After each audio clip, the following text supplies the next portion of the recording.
May will ask for a 3-month delay to Brexit and no longer because the people of the country are fed up.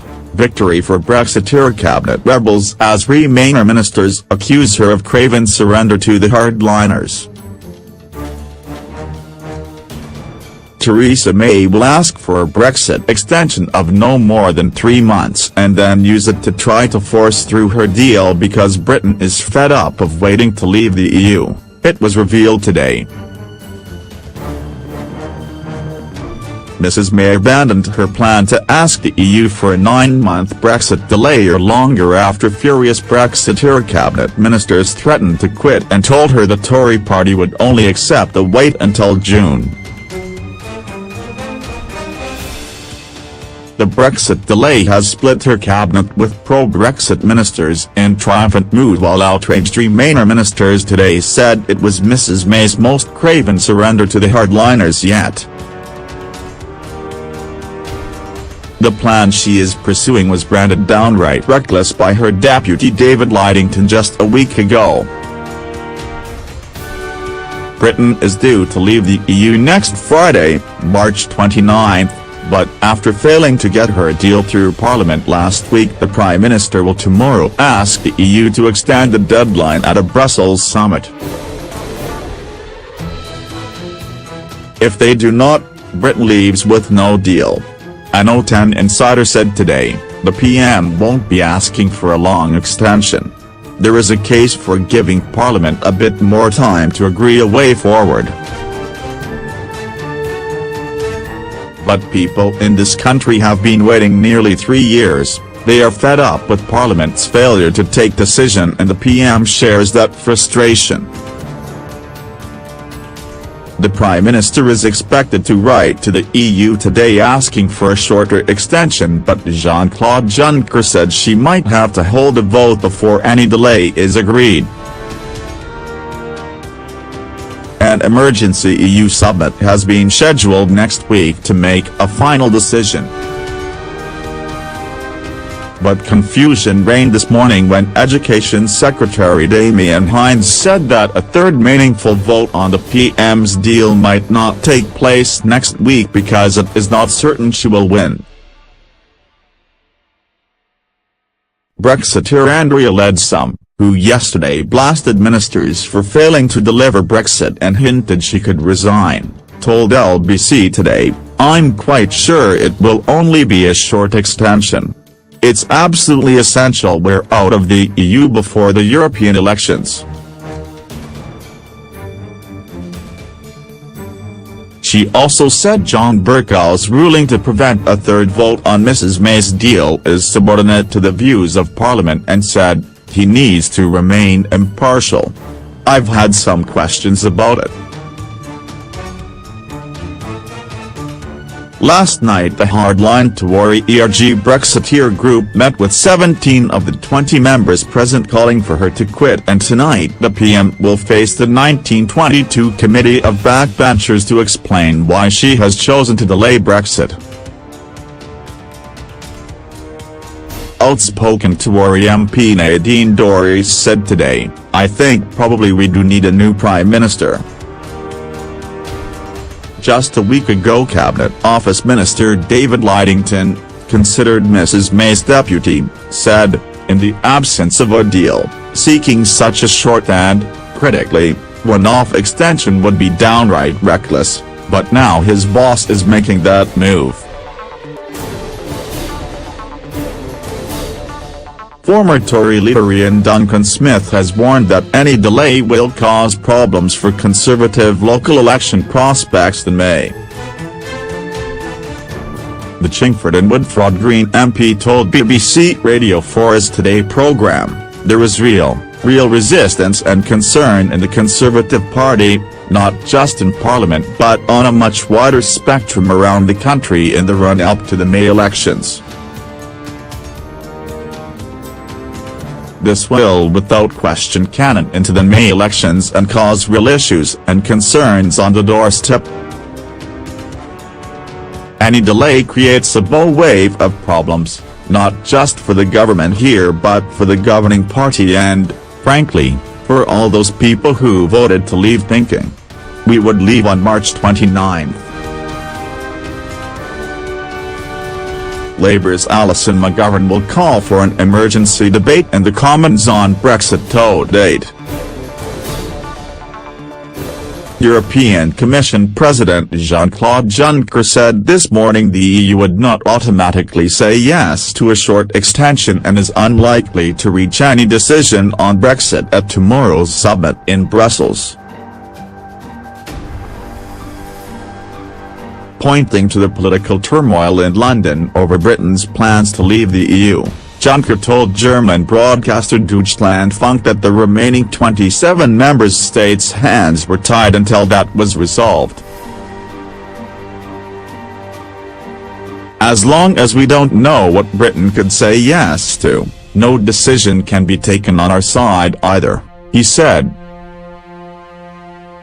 The new Brexit date Mrs May will ask for has not yet been revealed, but Tory MP Damian Green, a former cabinet minister and close friend of Mrs May, predicted that the PM's letter to Donald Tusk will request a delay until May 22 so the PM can have another go at getting the deal through.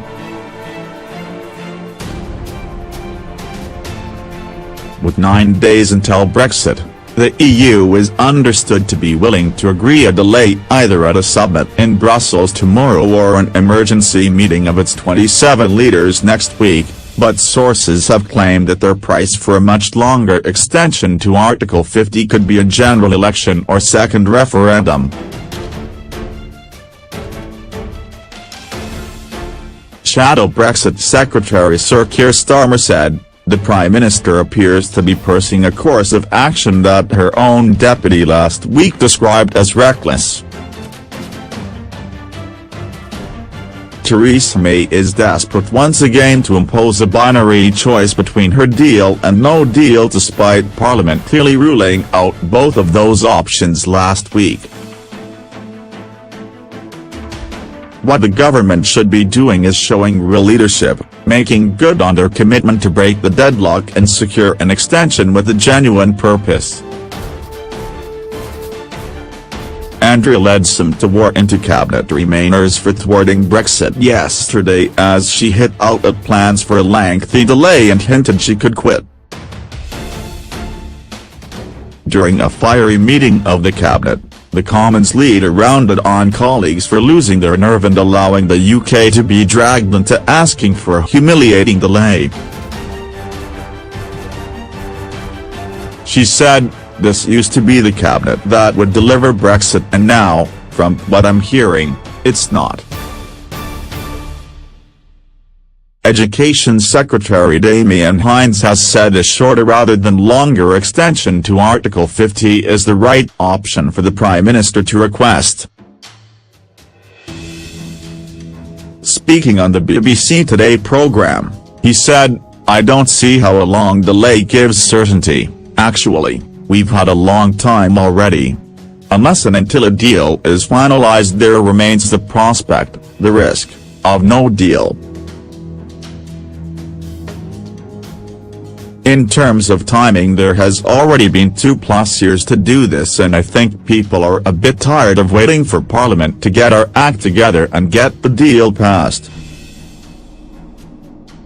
Mrs May was forced into a humiliating retreat after being put under severe pressure by senior ministers at the cabinet meeting last night and is now expected to write to Donald Tusk for a 3-month extension, rather than ask for a lengthier departure date.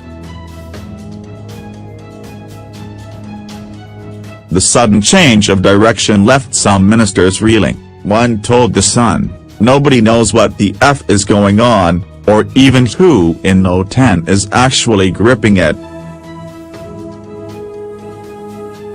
The whole thing is a national humiliation on a scale we have not seen in many, many decades, if ever before."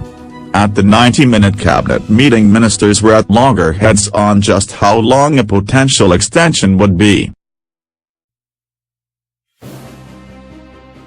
Defence Secretary Gavin Williamson and International Trade Chief Liam Fox were thought to be against a lengthy delay, as was Commons leader Andrea Leadsom.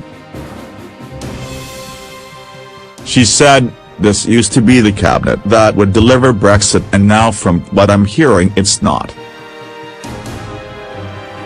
It comes 1,000 days on from the 2016 referendum and just 10 days before the UK is due to leave the Brussels club." She told ministers that parliamentary opposition to no deal, the rejection of her plan by MPs and John Bercow's decision to block a third vote this week meant she had been forced to try to put off the March 29 departure date. Tomorrow she will travel to Brussels to establish the terms of an extension to Article 50 before putting it to the Commons next week. During a stormy session of the cabinet, the Prime Minister rounded on Mr Bercow for dredging up a 17th-century convention in order to block a third vote on her plan. She said the Speaker was making a laughingstock of Parliament. In the wake of his ruling, which came as a surprise to No 10, Mrs May told ministers, "The Speaker has framed this debate as Parliament versus the government. But what it actually is now is Parliament versus the people." A cabinet source said, "The only thing agreed this morning was that everyone hates Bercow." The Prime Minister's official spokesman said Mrs May had predicted a crisis if MPs rejected her deal for a second time, adding, "That situation has come to pass." Michel Barnier, the EU's chief Brexit negotiator, warned the EU would attach strict conditions to any delay. Boris Johnson used face-to-face talks with Mrs May to warn her that he remains opposed to her deal. Andrea Leadsom accused cabinet remainers of frustrating Brexit, and hinted she could quit. Unconfirmed reports suggested the PM could make a final bid to get her deal through the Commons next Thursday, the day before Britain is due to leave. Mrs May warned the cabinet that if a long delay is agreed, the UK would have to hold elections to the European Parliament in May.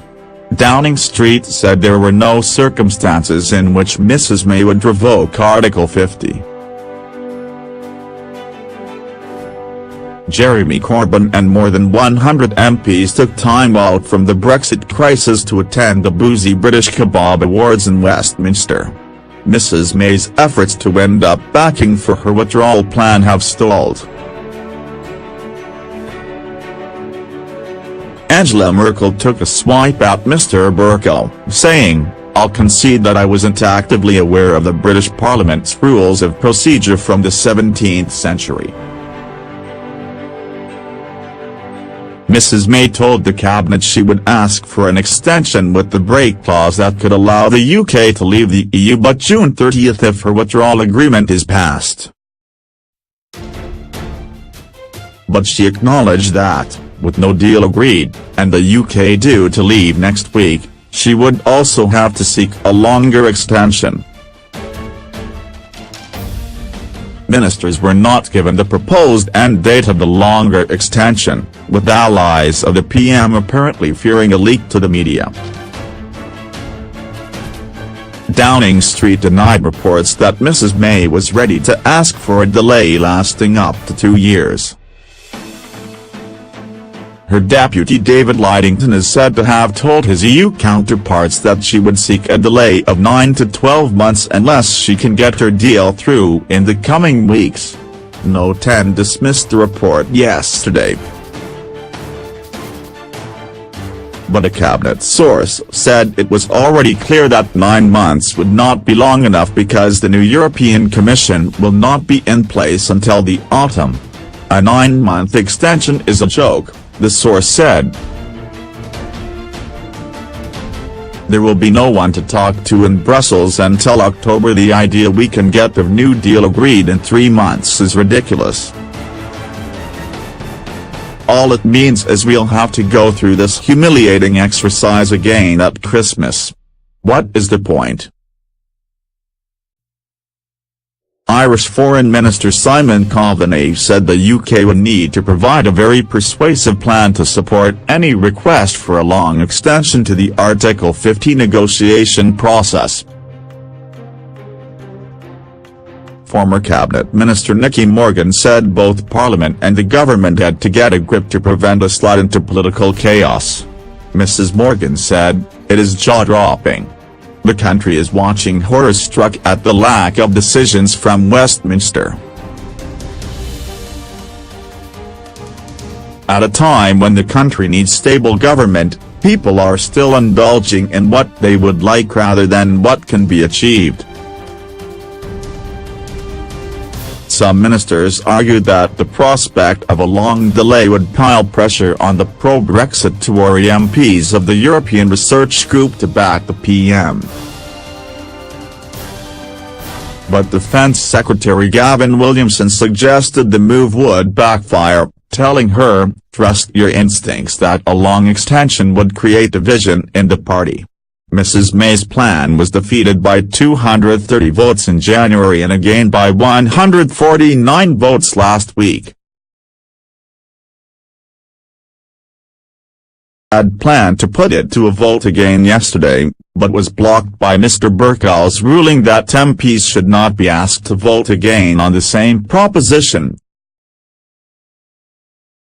Allies of the Prime Minister still believe it is possible that MPs could finally knuckle under next week. Her official spokesman said, "The Prime Minister is absolutely determined to find a way in which Parliament can vote to leave the EU with a deal. The PM wants that to happen as soon as possible. He does not want a long delay and believes that asking the British public to take part in European Parliament elections 3 years after they have voted to leave would represent a failure by British politicians." Secretary Steve Barclay said there was a growing risk of no Brexit unless MPs agreed to back Mrs May's deal in the coming days. Jeremy Corbyn indicated that he sees Monday as the point for Labour to mount a challenge to the government's approach. Speaking after talks with other opposition parties and Labour backbenchers on the way forward, Mr Corbyn said, "If the government can't get the majority for its way on Monday, then I think that's the time to challenge this government. Reality is that this government has lost its authority, doesn't enjoy the confidence of the House, can't get anything through. Surely that is the time to step aside and let the people decide in a people's vote that's called the general election." He added, "I hope that on Monday the House will come together and support some sensible alternatives that can be negotiated during an extension period with the EU." Is that a bathing suit, Boris? Ex-Foreign Secretary is pictured on a sunshine break in Italy with his new partner, before heading back to Downing Street to rebuff May's Brexit peace offer. Boris Johnson appeared slightly overdressed when strolling along an Italian beach with his ex-Tory aide girlfriend Carrie Symonds on Saturday, before being called back to the UK to meet Theresa May. The former Foreign Secretary was yesterday called to Downing Street by the Prime Minister for last-ditch talks urging him to get behind her plan. In a face-to-face meeting of around 40 minutes, Mrs May cautioned that failure to back her deal would result in a delayed departure from the EU. Yet Mr Johnson, who had been enjoying a walk along the Fornillo beach, in Positano, this weekend, told the Prime Minister that he will still not vote for her deal despite her warning. May also expressed concerns that MPs could seize control of the process, meaning Brexit could be watered down or might not happen at all. but Mr. Johnson told her he would not back down unless she successfully renegotiated the Irish backstop. His position remains the same, said a friend. Unless there is some sort of movement on the backstop, he will not vote for the deal. Source declined to comment on whether the pair discussed in their meeting the suggestion of some Brexiteers that Mrs. May should set out a timetable for her own departure in return for Tory MPs passing her deal. Critics of Mr. Johnson have accused him of posturing ahead of a future Tory leadership contest. But his supporters argue he has been consistent in his opposition to Mrs. May's plan. In a newspaper column earlier this week, Mr. Johnson argued it was not possible for anybody who believes in Brexit to vote for the withdrawal agreement. Told how he had sought advice from his local constituency association on whether to stick to my guns or fold. He wrote, "I could continue to oppose a deal that I believe is detrimental to the interests of this country, in the sense that we risk becoming a kind of economic colony of Brussels. Or else I could compromise, and vote it through, on the grounds that there was now a real risk that Brexit would not happen at all and in the hope that the many defects in the deal could be fixed later. My constituents were strongly of the view that I should not compromise. They assured me that they would support whatever decision I took, but they believed I should continue to vote against the deal."